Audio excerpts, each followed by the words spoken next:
Good afternoon, everyone. Thanks so much for joining us today. My name is Stephanie Creedon, and I'll be your host for today's webinar on DEF CON 27, Major Conclusions and Key Concepts. Before I introduce today's presenters, I'd like to go over some housekeeping items. Today's presentation will last about 50 minutes, and the slides can be downloaded at www.wolfandco.com/webinars/2019. You'll have two options for audio. You can dial in by phone or listen through your computer. Our audience will be muted during the session, so if you have any questions at any point, please send them in to me by using the questions box located on the webinar's control panel. We will be taking questions at the end of the presentation. I'd now like to give a brief background of Wolf & Company.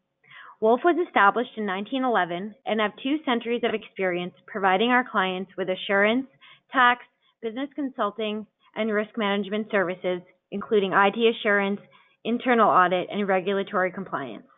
We have over 250 professionals working for the firm and have offices in Boston and Springfield, Massachusetts, Albany, New York, and Livingston, New Jersey. Wolf is excited to announce that they'll be hosting their first Technology Leadership Conference on Monday, October 28th at Mohegan Sun, located in Connecticut. Join some senior banking executives and leading technology professionals as they discuss the technology leadership characteristics necessary for community-based financial institutions to compete and survive in the rapidly changing environment. You'll learn emerging technologies that are changing the game, how to develop a people strategy designed to better recruit and retain tech talent, ways to ensure technology will continue to support the institution, and also the insights and action plans that CEOs want and successful CIOs deliver. So to find out more information on this event, use the link on the screen to access the agenda and the registration. It's now my pleasure to introduce today's presenters, Sean Goodwin and Alex Martirosian. Sean is an IT assurance supervisor, and Alex is a staff member of the IT assurance team. Thank you for presenting today, and I'll now hand the presentation over to Sean to get started. Great, thanks, Stephanie. Thanks, folks, for joining us. We're excited to highlight a couple of the talks that we found really useful from this year's Black Hat and DEF CON conferences. If you don't know about those 2 conferences, they're 2 of the largest information security conferences, not only in the U.S., but in the world. DEF CON alone was around 30,000 people in attendance this year. To give you a lay of the land, there's generally 4 main tracks of talks where those are really the bigger impact or the bigger anticipated audience. And those rooms, hold up to a few thousand people. And then there's around 20 or so what they call villages, where they have smaller but still up to 100 or maybe 150 seats per session. And it spans over the course of 4 days. So we really can't highlight the majority of the sessions that did take place throughout those 4 days. So you'll see in the handout that's been attached to the GoToWebinar panel, there's a PDF with the slides and the notes section, each taking up half a page. So we do link to the full PowerPoints for any of the sessions we're going to cover, as well as the overall conference schedules, YouTube pages, and the full archives of all the presentations, if there are any that you either heard of and want to hear a bit more, or certain items that sparked your interest from today. So what we will be able to do is go through just a few of our favorite presentations, pull out really the key concepts for you. Certainly there will be things covered in the roughly 45 to 50 minute recording for each of those sessions that we may not highlight, but our intent is really to bring out the biggest points that may relate to a lot of our client environments and make sure you can at least take action on some of these more critical items. We'll cover some of the new attack techniques that are being seen in the wild, whether it's items that are actually being exploited, or perhaps it's a new research or tool, anything like that, as well as some of the enhancements in the control space, so new things that are going on that you can actually take action on and start to secure your environment. All right, with that, I'm going to hand it off to Alex to highlight the first session. Awesome. Thanks, Sean. So this is my first DEF CON, and it was a lot of information coming through, but this talk specifically was awesome because I think a lot of the detail wasn't too technical, but I think the impact was really great. So this talk was presented by Ben Morris. He's a security consultant at Bishop Fox, and his talk was specifically aimed at a vulnerability he identified and explored targeting Amazon Web Services, or AWS. So that's pretty much the Amazon cloud. And what he identified was the exposure of EBS volumes that were publicly available. So that's kind of a fancy way of just pretty much saying hard drives were exposed on the cloud. So you can kind of think of the EBS volumes being this physical hard disk that anyone can kind of search. If it's there's a couple configurations that AWS allows you to make. One of them is making a public EBS volume or having it private. Along with that, you can also make the choice of encrypting or decrypt or having it unencrypted as well. So the key vulnerability here was a pretty basic configuration option that is actively kind of not recommended by AWS, but still a choice for users to make to kind of open up their essentially hard disk to the public for anyone to kind of view throughout the internet. So to kind of highlight how this attack works, it is a basic configuration. So you have the choice when you're deploying an EBS volume, the physical hard drive, you can pretty much choose, like I said, either to make that public or private. By default, it is private. So you have, whenever you make an EBS volume, you use a cloud, it's already by default private, and which made this super interesting in my opinion, because there was a clear choice that the users and admins of the AWS cloud, they had a clear distinction to make this public, and either that was for ease of life purposes, to gain more access remotely. Maybe users weren't totally aware of exactly the implications of making this public, but in the end, they still made the choice to make this public, which made this vulnerability pretty catastrophic. And to highlight kind of Ben's research, he manually confirmed 50 confirmed exposures.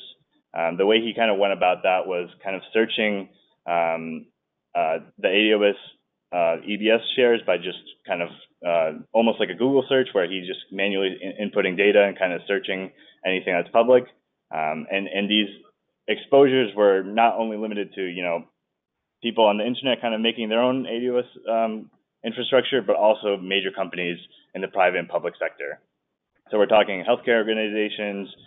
There was some talk about the government space of also doing this. He didn't really disclose too much details of the impacted targets, but it was a pretty big share of people that were exposed by this vulnerability. So the way he also went about this was also he made a tool that hasn't been disclosed yet, but definitely going to be somewhat interesting to once it is released. It's called Duffel Bag. And the way that works is it pretty much scans the EBS hard drive for any sensitive data. So it's pretty much looking for passwords, it's looking for keys that are used for encrypting or decrypting data, and also just kind of keywords that are commonly used in sensitive data. So any personally identifying information, it'll automatically scan this hard disk on the internet and kind of give you a nice output of all the data out there. So overall, he estimated that there was 750 to 1,000 total exposures, and this attack is very simple because all you really have to do is have an AWS account, and then you can quickly search for yourself to see if your EBS share is also public. I should also mention that this tool also works. The one that he's planning on releasing should work for both the private and the public volumes, so that way you can also scan the environment for your own public data or private data as well, to make sure, you know, maybe admins are putting some sensitive documents that they shouldn't be on the volumes and only using it for specific business use. So I guess the main lesson from this talk that I kind of took away from was the fact that this is basically a choice. So AWS partners with CIS to make some benchmarks, and they also responded to the Cloud Security Alliance, which is a pretty much a framework of doing best practices for your cloud infrastructure. And the way they responded to one of the questions that's specific to this vulnerability was saying that data responsibility is placed on the customer. The security controls are available for each customer, but it's up to the data owner to actually implement those controls. So by default, you have the EBS share kind of in a private setting. It's not encrypted, but it's your choice to kind of encrypt or decrypt that data. And then beyond that, it's also your choice to also implement that as a publicly viewable drive, making anyone on the internet to be able to read that. So I thought that was super interesting, where it's responsibility on the user to follow these best practices. And beyond that, since vendors are now using the cloud to serve the infrastructure, so much of our data is now being placed on not only responsible for how we manage our data, but also we rely on third parties to responsibly manage our data. And we need to make sure that we're ensuring that the vendors and third parties are implementing best practices, or else there's going to be severe data leakage like this sort of vulnerability. Awesome. Yeah. So that duffel bag tool, hopefully he'll be releasing that in the near term.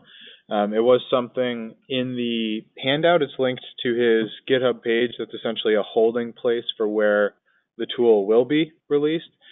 So this will be an open source tool, something that organizations can run themselves. Again, looking for those keywords or the typical data points, similar to how email filtering may work, where you're looking for 16-digit numbers because that may be a credit card number or an account number, or pattern of social security numbers. That sort of thing can start to flag that sensitive data. And if you do have, especially in this case, the EBS volumes within Amazon Web Services as part of your overall AWS environment, certainly something to look at and kind of keep in your back pocket for periodic checks to make sure the data that you're exposing, because some of it does have a legitimate need to be publicly available, is restricted to just the data that you want exposed, and you're not unintentionally leaking any sensitive data. So another talk that we thought was really relevant to clients that we want to highlight was this tool called RACE, which really stood for the minimal rights, and ACE for Active Directory Dominance. So these are the access control entities within Active Directory, and these are essentially the data points that make up an access control list on any object within Active Directory.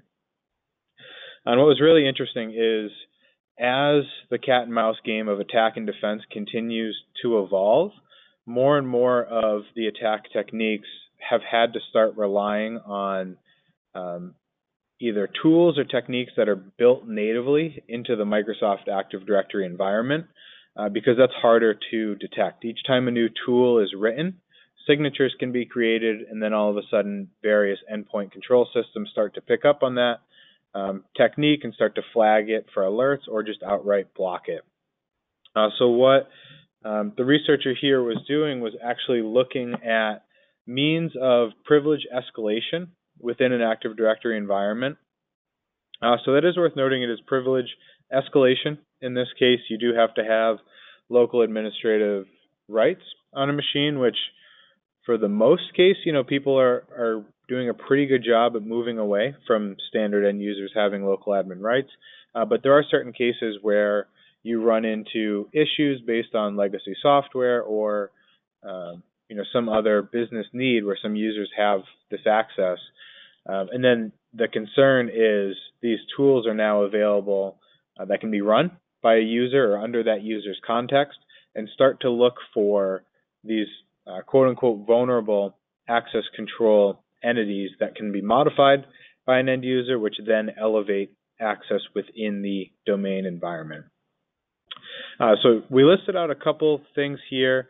Really the biggest thing is the full control permissions on any object. There's very few instances where a user does actually need full control over any of the objects. That you usually can get a bit more granular in provisioning the access. And then looking at how these users are interacting with any of the objects. And this is starting to get a little bit in the weeds, so I'm trying to keep it higher level, but within Active Directory, every single object has its own access control list, and the attack environment is starting to push us into that space of having to get more and more granular and moving away from the default permissions assigned to these built-in groups, groups just being the example object in this case. One of the kind of interesting use cases that was demonstrated was with the DNS admins group, which not a lot of times, but oftentimes you'll see users that are in that group and have access, so domain admins really may end up in the DNS admins group, which right off the bat can lead to system access. And the reason why that is called out is, again, going back to starting to pull back access rights. So even if there is a domain administrator account, moving away from the default full access controls assigned to that group and starting to pull in and lock down users to really the bare minimum level of access they need for different systems and different parts of Active Directory to get their job done. Also worth noting in the notes section are 3 tools that are really must-haves at this point for the defensive side in Active Directory. Bloodhound, the ACL Scanner, and Pingcastle, AD ACL Scanner and Pingcastle, are 3 free tools. Bloodhound and AD ACL Scanner are a little bit more manual to get up and running, but are super powerful. And Pingcastle is a third-party software that is free to use in your own environment. So you basically have that one use internally. And what these 3 tools do is they start to look at some of these access control lists and the access control entities within those access control lists to highlight potential attack vectors for you. So to give a quick example, the Bloodhound tool was originally born as an offensive tool. The developer was trying to find a way to be more efficient on penetration tests. And so the tool originally was designed to start off with whatever foothold. Again, so we have to have at least user level access, and then map out the Active Directory environment through different users and groups and computers to find the fastest route to domain admin.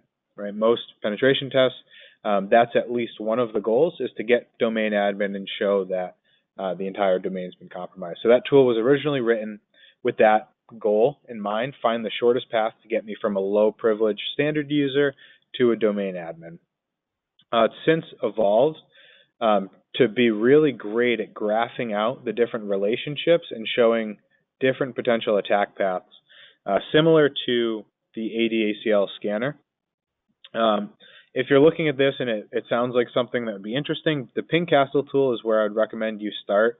It's a much more user-friendly tool where it has a graphical user interface it's really you pull down, you run the executable, and you get back a nice-looking HTML report that'll highlight some of the more critical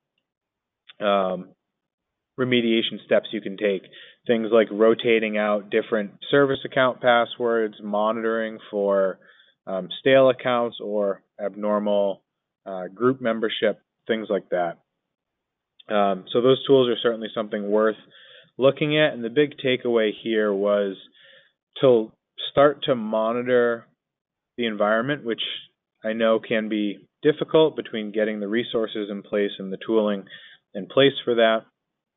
But starting to, if you can't have necessarily a third party doing full-blown monitoring for you, starting to focus on pulling back some of these access rights where you can then monitor fewer event IDs or fewer event log types and start to lighten the load of the reviewer or whoever the person is that actually has to be monitoring the environment.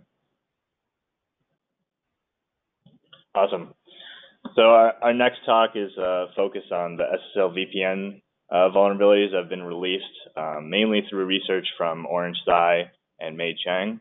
They're two researchers from DevCore, and they focus specifically on reverse engineering and kind of going through the deep analysis of finding and identifying these vulnerabilities.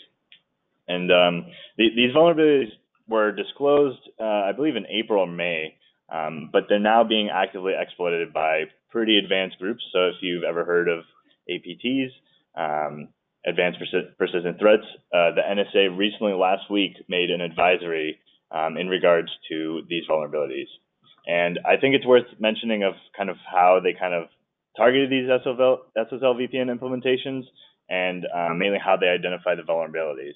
So to start, the main focus of why they targeted and chose SSL VPN to kind of focus on for a full year was mainly because so many corporations rely on this as gaining access for users into their network resources and to kind of allow for remote work to be conducted. And SSL VPN is probably the most predominantly seen implementation to allow people to connect, either through a client. Usually it's a client that's installed. You know, maybe you've seen Cisco AnyConnect, or if it's Pulse, that's the one that we're going to be talking about in FortiGate. But just to also reiterate, even though that these vulnerabilities specifically called out FortiGate and Pulse, all SSL VPNs should be kind of monitored in the same kind of way and be taken into consideration, because there could be a lot more newer attacks coming out in this space. So to kind of reiterate how this is kind of accomplished and how they identified this vulnerability, they kind of took a look at how many CVEs exist for each vendor. And since the space of the SSL vendors out there is not that diverse, you could probably count how many vendors exist off the top of your hand. The major focus was kind of identifying the ones with the least amount of CVEs, because they kind of stuck out as being somewhat interesting. And, you know, that's not to say Cisco, since they have the highest CVE count, is the most vulnerable. It's more of just the analysis has been done by researchers who publicly disclose these vulnerabilities. So May and Orange, they kind of identified that FortiGate and Pulse, since they had so little research really done, they kind of targeted these two implementations for their research. I should also mention that they were able, in the talk, they were able to successfully also breach the Palo Alto implementation, but that was silently patched as a 0-day. It wasn't really publicly disclosed until this DEF CON talk started. But anyways, the main challenge with these implementations is the fact that it's a multi-layered application. So that means there's a lot of protocols, there's a lot of language, scripting languages that kind of get intermixed together, and they're all doing a lot of different things to kind of build out this architecture to make that remote session possible. And like I said, it's not really the fault of these vendors, because these vendors do take the security pretty seriously, since they're being implemented throughout the public and private space. But since it's such a massive application and there's so many different elements, there's obviously going to be some sort of vulnerability out that exists. So kind of explaining what the attack actually is, I'm going to break down these two VPNs that were kind of analyzed. So like I said, who is vulnerable? If you're running FortiGate or Pulse, you're probably immediately vulnerable, and you may have seen this patch kind of released in May or April. I highly encourage you to kind of make sure that that patch was applied, and I'll get into the details specifically why. But also, for any SSL VPN implementation, you should make sure that we're constantly monitoring and implementing that into our vulnerability management process to make sure that we're getting new advisories listed and also implementing the patches when the time comes. So anyways, just to start, for the FortiGate one, there's two primary vulnerabilities that Orange and May kind of identified. The first was a magic backdoor that was implanted into the firmware of the FortiGate firewall. So it's SSL VPN implementation. It had a magic backdoor account that allowed an attacker to kind of take control of this account and change any user's password. So they can log in as an administrator if they knew the secret password, which was disclosed through this vulnerability.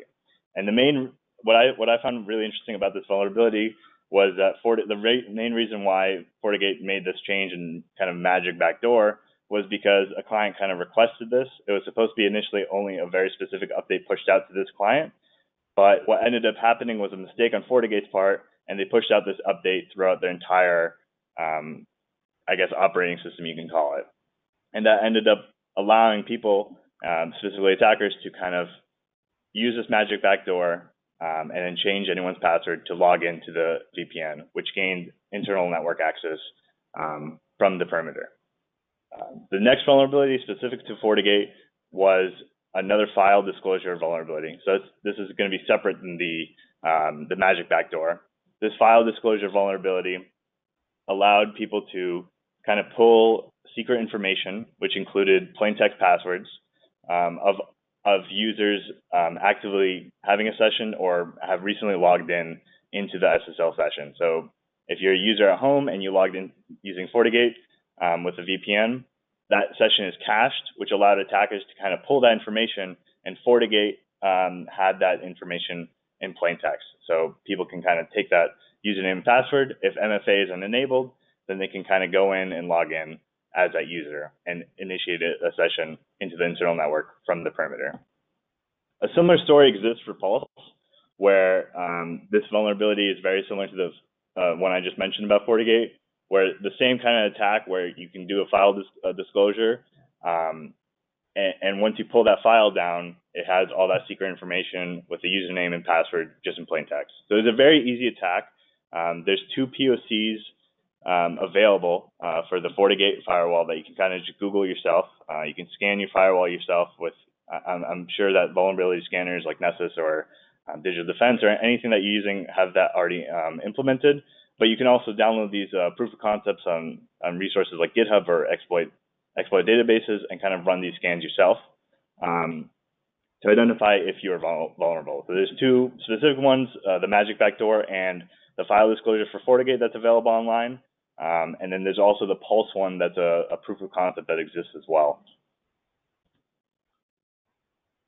So I think the main lesson from this SSL VPN vulnerability, this huge disclosure, is that first off, we need to do, the industry needs to do a better job for actually analyzing and making sure that there's more either diverse or best practices that are followed, because the fact that there's still plain text passwords inside of these implementations, it speaks to that some best practices or some configuration was missed by the vendor.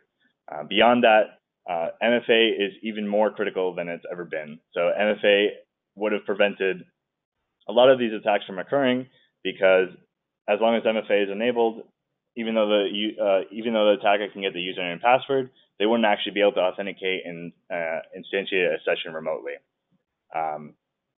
In the talk, which I highly recommend watching, they were able to bypass MFA through a really targeted way of analyzing Twitter's mechanism for MFA, and also doing a bunch of reverse engineering on kind of going all the way back to the FortiGate OS and Pulse, and they kind of did this huge, massive research game to kind of figure out how to bypass it. But it'd be really targeted for people to kind of try and attack MFA to kind of get that authentication beyond what the easy vulnerability is just to pull that file down and get the plain text credentials. So the second part to that is also including these systems into the vulnerability management process, because I think sometimes they're kind of overlooked. We kind of expect the SSL VPNs and these firewall vendors to be on top of their game because they're kind of the leading security folks in the industry. So we kind of expect them to be constantly patching and kind of making sure that they're not doing anything out of awry. So for example, that plain text file disclosure, both the FortiGate and the Pulse ones, they had that. So kind of just constantly monitoring and making sure we're patching those systems is critical, beyond just doing the third-party Windows patching. The third part to this is to log and actively review events that happen inside of our internal network. And I guess Sean kind of mentioned that this is definitely going to be a challenging process to kind of make sure people are they logging in strange times, or are they doing strange activities, sort of anomaly detection. That's going to be somewhat advanced for detection, but it's even more critical now to be able to identify whenever users are kind of doing things that they're not supposed to be in the environment. The last recommendation I think would be helpful is to review who actually has remote access, and is it a business need. I think commonly what we sometimes see is users and services or vendors, they kind of get remote access when they don't necessarily need to, or they also bypass the security control like MFA. Sometimes services or vendors, they're allowed to have the SSL VPN connection and not use MFA because multiple people use that account, for example. There's that generic account that the vendor needs access, they need to do a change, and they no longer need MFA, which is a huge control into stopping this sort of attack. So I highly recommend, encourage people to kind of review that list and make sure whoever has access, it's appropriate. And the one other thing I would add there, just based on what we've seen over the last month or so, is there's been a handful of organizations that have these firewalls or these VPN endpoints running and are still vulnerable to this. We're now 5 to 6 months out from the patch release date, and these folks work with third parties to co-manage the firewall. And for whatever reason, this patch was either missed or not applied for whatever reason. So really, if you take nothing else out of today, this is probably the number one thing to focus on is, if you have either, Pulse or FortiGate VPNs, for sure, make sure that if you have the capability to run an external vulnerability scan, you do that, or you can confirm that these patches have been applied, especially, if you are co-managing, making sure that these patches are being applied timely. In the cases where we've seen this, it's been it's really led to full network compromise, from seeing this VPN endpoint to being able to extract credentials and then sign into whether it's something like Outlook Web Access or directly through a VPN client. So definitely the biggest takeaway in today's presentation. Going back to cloud computing, so we started off talking about some data exposure with Amazon Web Services. Another really interesting talk that was given at both Black Hat and DEF CON was a combination talk given both by Sean Metcalf and Mark Murowinski. So Sean came to the talk from the offensive perspective, as far as his day job is attacking and then securing Active Directory environments, where Mark works on the Microsoft side, specifically within the Azure environment. And this talk was really great because at the end they do give you a few different checklists of security things to focus on specific to any Azure involvement or Office 365 deployment.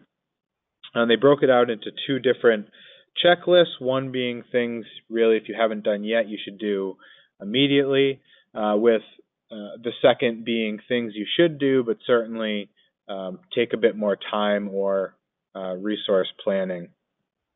In general, I guess the spark notes of what they had to say was the security considerations. It's not a direct translation from on-prem to hosted. It actually makes things a lot more complicated, especially as folks are transitioning, where they're in that hybrid approach where you have an on-prem Active Directory environment and maybe you have a few ADFS servers in Azure and use Office 365, but don't necessarily move to completely hosted. So it's certainly something you need to be careful with. A few things to call out. So as far as the attacks go for the this kind of hybrid approach, a few things to look at. The first one being information disclosure. So this would be the first one, looking at DNS records. And this is something that needs to be made available for any of these tools. They did highlight out different email security tools that you'd have DNS records pointing to, but calling attention to the fact that you should know what sort of information your IT operations team needs to disclose as far as tooling, because that's something an attacker will go back. If they see you're using Mimecast or Proofpoint for email security, they can then start to go back in the last 30 or 60 days and look for any vulnerabilities in those tool sets and start to see if there's a targeted attack they could leverage to go after you. The second one was, again, circling back to data leakage.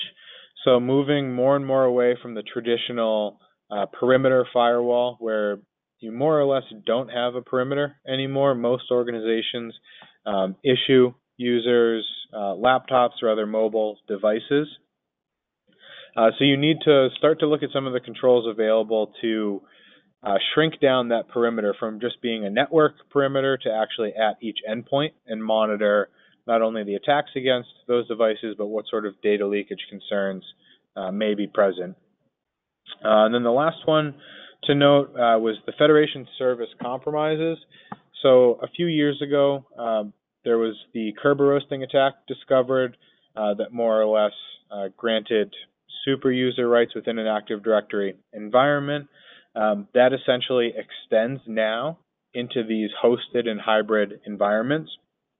And what that looks like is more and more organizations, as they move to these hybrid approaches, you start to look at things like Okta or Duo or some of the other security identity access tools, right? But these have the same vulnerability as far as the design, where there's going to be super users within that tooling, and if an attacker can get access to that super user account, not only do they have access to your Azure environment, but now that identity is being used to access every other cloud-based tool your organization uses. And one of the scarier slides they put up throughout the presentation was related to the MFA stats. So coming from Microsoft, as of the session in August, less than 8% of administrative accounts within Azure actually required multi-factor authentication. Hopefully, none of the folks with us today have that issue, but certainly if multi-factor is not being pushed to everyone in the environment, at a bare minimum, require this of the administrators. Within the notes section of this slide, you'll see a few different research posts that support some of the attack vectors they're highlighting, as well as some tools that actually automate that process of essentially recreating that golden ticket or the golden token, in this case for the Access Federation. And then as far as tools for the MFA issue, password spraying is really where that comes into play.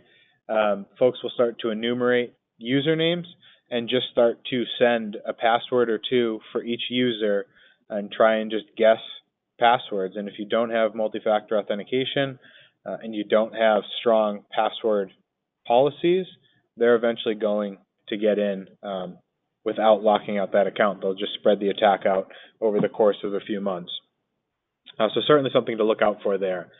They did put in a lot of good control information as well. And the first one is really treating those 80 Federation servers just like you would a domain controller on premise. You really want to restrict who has access both to directly sign in to the system as well as any network segmentation or network monitoring controls you can put in place. Correlating logs, again, it's more and more you're kind of seeing a trend come out with a lot of these talks where the monitoring needs to be there. And one of the ways I saw it phrased that was really great was, it's great if you can prevent some of these attacks. That's really what people should strive for, but you have to be able to detect these, right? So the prevention is nice, but the detection is mandatory, and is really where more and more of these best practice recommendations are moving. Maintaining an inventory of your cloud assets seems, fairly easy. A lot of folks have a good grasp on asset management, but with cloud assets, we're now not just looking at virtual machines you have running in your Azure instance, but we're also looking at what sort of hosted or cloud-based applications your organization uses that tie in with the authentication tokens or sessions through this Azure environment. And then the last one is kind of a mix between the responsibility of IT and the end users, but looking at application permissions that leverage these user accounts. Ideally, IT can really lock down the integrations end users are allowed to sign in using corporate credentials. But this one they call out here was an Android application for what seems to be note-taking, which may seem fairly safe, right? Okay, you want to sign in, maybe it's just going to sync it back to your email so you can access your notes from multiple devices.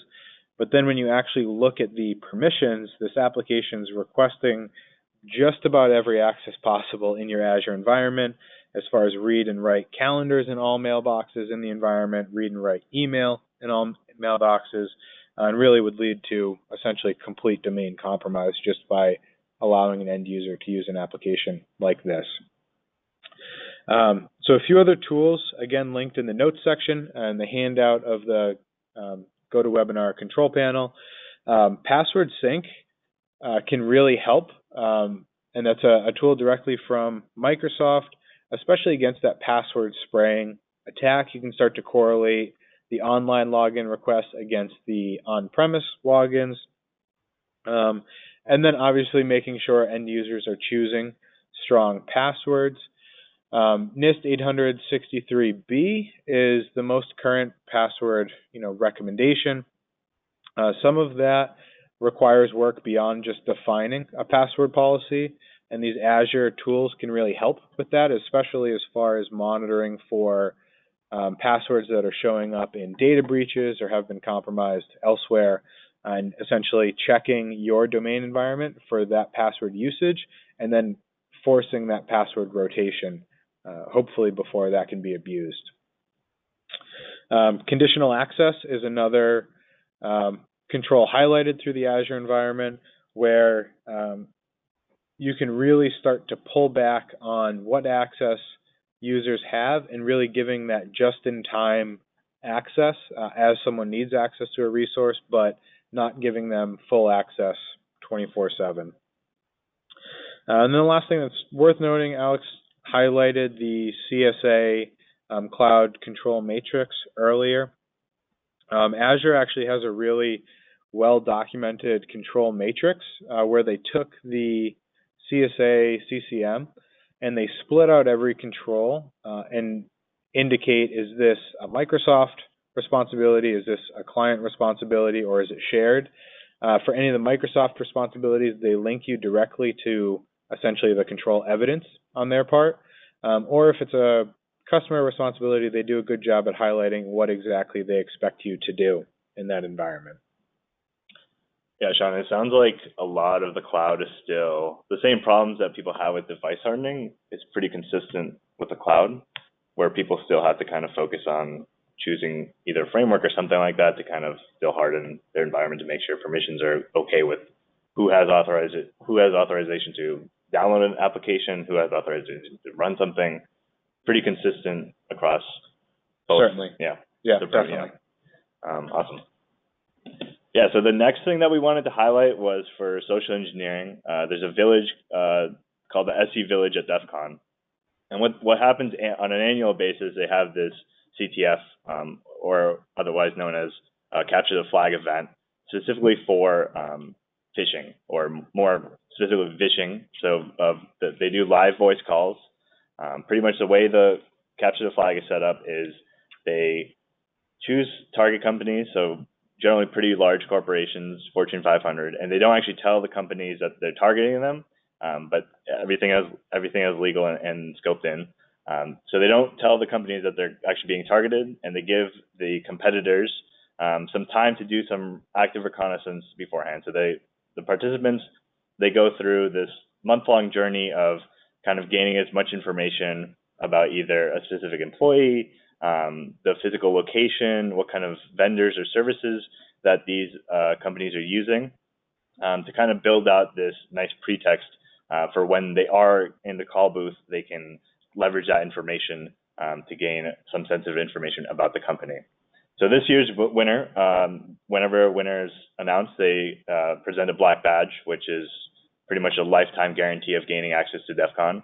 It was Elise Dennis, and I had the opportunity to actually see her live, which is awesome.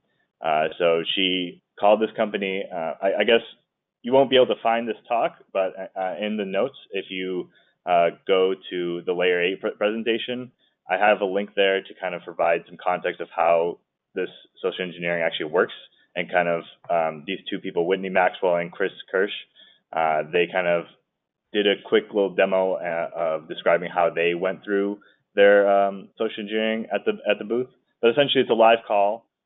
People kind of get to watch and see how they hear the recording of the company, and they also hear the recording side of what the participant is doing. So Elise, she called up a company, and one thing that I wanted to mention about her call specifically, which I thought was awesome, was that she used information that she found about in Glassdoor to kind of target this company, because a lot of the employees were discussing how they get awesome, amazing bonuses and they have a company car for once they get this sort of promotion. And she used that information to kind of build this nice pretext with the employee to kind of give the idea that she was also an employee of the company. She built this awesome pretext to say, hey, I'm calling from either IT or some other region of the company. I'm doing some maintenance on your computer, and she kind of made this pretext to be personable with the person, and ended up disclosing a lot of information. So the way the competition actually works is like there's described flags, and the flags aren't as obvious as I think a lot of us think about social engineering. I think a lot of us always think that the immediate target is just getting passwords, getting sensitive information, either customer data or any other sort of sensitive data. But this combination is kind of relying on just kind of basic information that may not seem super powerful, but in the end, once you have all this information about a company, a really well-targeted attack can exploit a lot of these weaknesses. So just an example, Elise kind of called a couple people, a couple targets, and she kind of was able to get information about if the IT is in-house or outsourced, computer information, so as in the operating system in use, is it Windows 7, is it Windows 10, what kind of browser are you using, what kind of PDF are you using Adobe, and all this information, once you combine it together, you can kind of build out what kind of vulnerabilities can be used to exploit this company, right? So for example, if I know that you're using Windows 7, using Internet Explorer, automatically there's a couple of vulnerabilities and exploits that you can kind of shoot off and try to think about ways of exploiting a company, which I thought was super interesting, because it's not as if she got passwords or anything, but the most that she was able to get was people kind of clicking on a link that she had up and running to get information like that. So I think it's really worthwhile to kind of observe how people kind of target companies and kind of think about it. So I highly recommend watching that kind of demo between Whitney and Chris to kind of get a sense of how they go about it and build out that pretext over the conversation.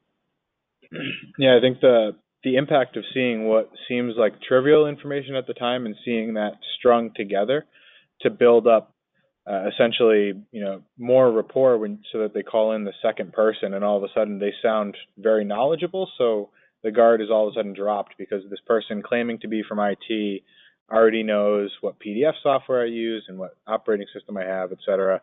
Was super interesting. And in the notes section, we did also include, they do a summary report where they basically combine everything from all the researchers. So we did link to last year's report. It does take them a few months to put out the summary of each year. So we did link to the 2018 Capture the Flag report. Probably in the next 30 or 60 days, we should expect to see the 2019 report come out, where you can really see the amount of information not just available online, but all these data points that were obtained through the phone calls.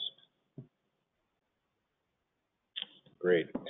Another really interesting talk that I guess kind of gets almost ignored oftentimes was looking at vulnerabilities within VoIP phones. So these are devices that oftentimes are installed and then run until they break in organizations.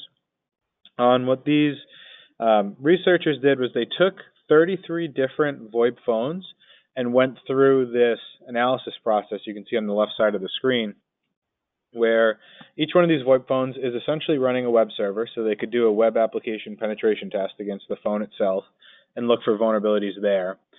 They could then extract the firmware running on the device and start to do some static analysis and look for essentially hard-coded vulnerabilities. And then once they had the firmware extracted, they can start to do some dynamic analysis by essentially rerunning the firmware on a virtual device and starting to look for issues in runtime. And what came out of here, to essentially keep it short, because there's one more session we do want to highlight for you, is that they had, of the 33 phones tested, you'll see not a single manufacturer got off without at least one vulnerability. They ended up with 40 unique vulnerabilities across the 33 phones and 16 unique CVEs being issued based on the research. And you can see it ranges everything from insecure access to bad encryption to denial of service. And the reason why we wanted to highlight this in today's session was making sure that as part of your asset management process and your life cycle management, you are monitoring for what these devices are running, including any firmware updates in your patching process, and making sure whether it's included in your standard vulnerability scanning or not, that you can at least take a periodic look at these devices. Awesome. So the last talk that we wanted to kind of highlight was the new NTLM vulnerabilities that were disclosed, allowing for NTLM Relay to come alive again. So for those of you that have Active Directory environments, have probably heard of the NTLM Relay attacks from a couple years ago, which allows someone to kind of sit in the middle of your network and kind of listen for connections that are coming through at standard activity. So for example, if you have an F drive or some sort of network share, people are constantly accessing this, and the way Active Directory is handling these connections is it's passing along the user's password in a kind of encoded way, which is known as a password hash. So essentially they're trying to mask the password from plain text and to allow authorization to this resource. So if you're accessing a share or something like that, the user can still get to it in a more secure fashion. And what the new NTLM Relay vulnerabilities kind of do is kind of make an attack against the previous mitigations against the relay. The presentation was presented by Marina Simikov and Yaron Zanar. They're two security researchers from Preempt. Just to give you kind of an idea of how the NTLM Relay kind of works, just so you have an idea before we kind of go into the new vulnerabilities, because I think it's important. Like I said, essentially, whenever you're accessing anything on a network, your password has to be shared across that resource, and it gets communicated to the domain controller. So if you kind of take a look at that infographic, you can kind of see how that NTLM negotiation is performed. So if you have someone in the middle of that communication, so you have the client machine accessing a resource, and then it needs to travel all the way to the DC, that person in the middle can kind of take that password and use that request and approval to gain access and shut off the connection between the client. So essentially, it's a really powerful attack because you don't actually need a user account. You kind of just take that user permission and just gain access as in the context of that user already. So to kind of get a sense of what these mitigations and what the vulnerability was, the previous mitigations is something called as SMB signing, or maybe sometimes also referred to as digital signing, which pretty much makes sure that whenever on the client, you're signing and saying you are who you are. So you can think of it as a physical signature. It's pretty much just your computer signing that message, so the message being the password that's being sent across to access the resource. It's signing that and saying, this is who I am, don't let anyone else interfere. So in the middle, previously this was no longer an attack vector, because now this new session signing prevented anyone in the middle to forward that request because it would be altered, right? So if I'm in the middle and I'm forwarding that request, I can no longer do that if it was previously signed. So that was the previous major mitigation that existed in most environments, and there's a couple settings in the notes that you can kind of take a look at, which Microsoft kind of recommends. But essentially, what these new attacks do is target that session security, so that signing capabilities, and they kind of drop that portion of the message out. And Microsoft, the way Active Directory is made, doesn't have a real good way of validating that it was necessary or needed. So it kind of makes the session and authenticates the person in the middle as that user anyway. So essentially, all the mitigations are completely dropped with these new vulnerabilities.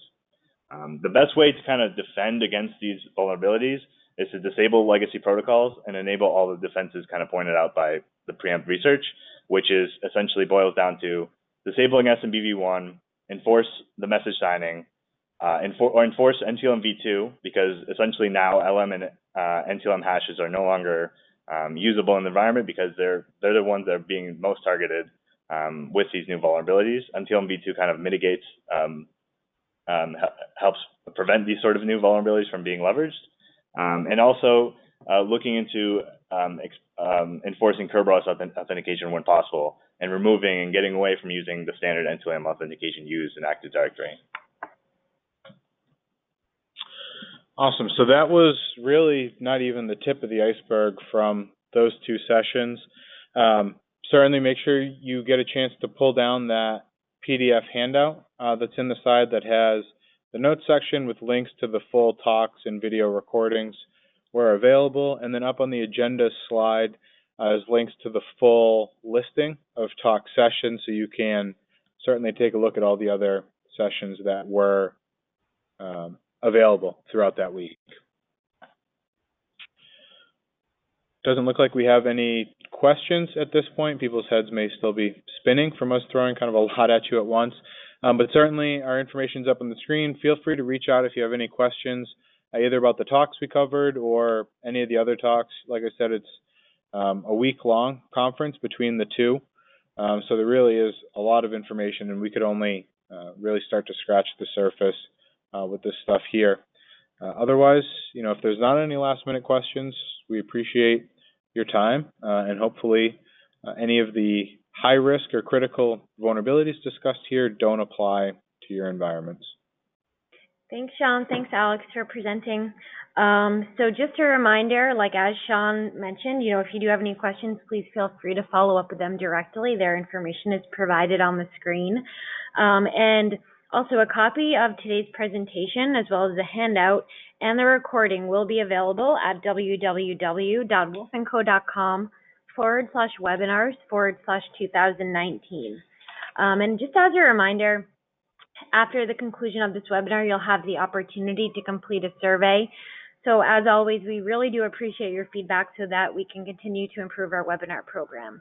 And also just a reminder for a few people who had joined a little bit later during the presentation, Wolf is hosting their first Technology Leadership Conference on Monday, October 28th at Mohegan Sun. On this PowerPoint, there's one slide that just gives a little bit more information on what you'll learn and the registration and agenda. So feel free to take a look at that. And if you'd like to join us, please do sign up. Other than that, I hope everyone has a great afternoon, and we hope for you to participate in some of our future webinars. Thanks, everyone.